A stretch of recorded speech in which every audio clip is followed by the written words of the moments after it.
Hello friends, welcome to VR Kitchen. Andhra style gongura போட்டி கறி எப்படி செய்யுதுன்னு பார்க்கலாம். இந்த ஸ்டைலில் ஒரு வாட்டி செஞ்சு பாருங்கள். சாப்பிடாதவங்க கூட சாப்பிடுவாங்க, போட்டியே பிடிக்காதவங்களுக்கு கூட போட்டி சாப்பிடுவாங்க. அந்த ஸ்மெல் இருக்காது, போட்டியோட ஸ்மெல் கொஞ்சம் கூட இருக்காது. ஃபர்ஸ்ட் ஒரு பேன் எடுத்துக்கலாம். அதில் ஒரு ஸ்பூன் தனியா, 3 ஏலக்காய், 5 கிராம்பு, ஒரு பட்டை போட்டு நல்லா வறுத்துக்கலாம். அதுக்கப்புறமா ஒரு ஸ்பூன் மிளகும் சேர்த்து நல்லா வறுத்துக்கலாம் வாசனை வர்ற வரைக்கும். கடைசியாக கொஞ்சமாக கொப்பரை தேங்காயும் சேர்த்துக்கிறேன். சேர்த்து நல்லா ஒரு 2 மினிட்ஸ் வறுத்ததுக்கு அப்புறமா மிக்சி ஜாரில் போட்டு நல்லா கிரைண்ட் பண்ணிக்கலாம். பொடியாக அரைச்சாலும் பரவாயில்ல, இல்லைன்னா பேஸ்ட்டாகவும் அரைச்சிக்கலாம். இப்போ ஒரு கடாய் வச்சுருக்கேன். கடாயில் கொஞ்சமாக ஆயில் சேர்த்து 2 பெரிய வெங்காயம் சேர்த்துருக்கேன்.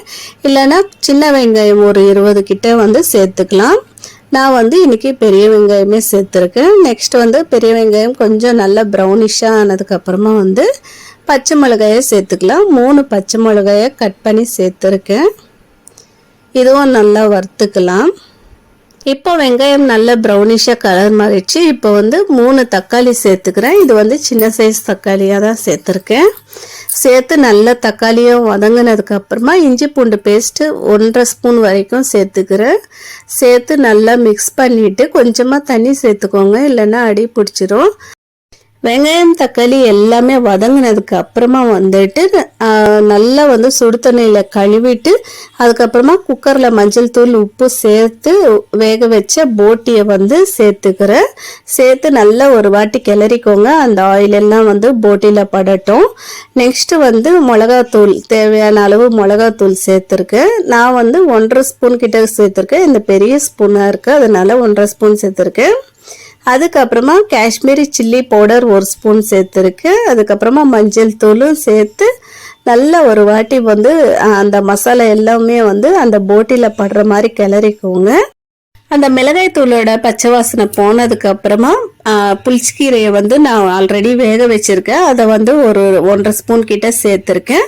சேர்த்துட்டு நாம் முதல்ல அரைச்சோம் இல்லைங்களா, அந்த பவுடரை சேர்த்துக்கிறேன். இப்போ தனியா அதெல்லாமே அரைச்சோம் இல்லைங்களா, அந்த பவுடர் சேர்த்து ஒரு வாட்டி நல்லா மிக்ஸ் கொடுத்துட்டு அதுக்கப்புறமா கொஞ்சமாக தண்ணி வேணும்னா சேர்த்துக்கோங்க. எனக்கு கொஞ்சம் கிரேவியாக தான் வேணும், அதுக்காக கொஞ்சம் தண்ணி அதிகமாகவே சேர்த்துருக்கேன்.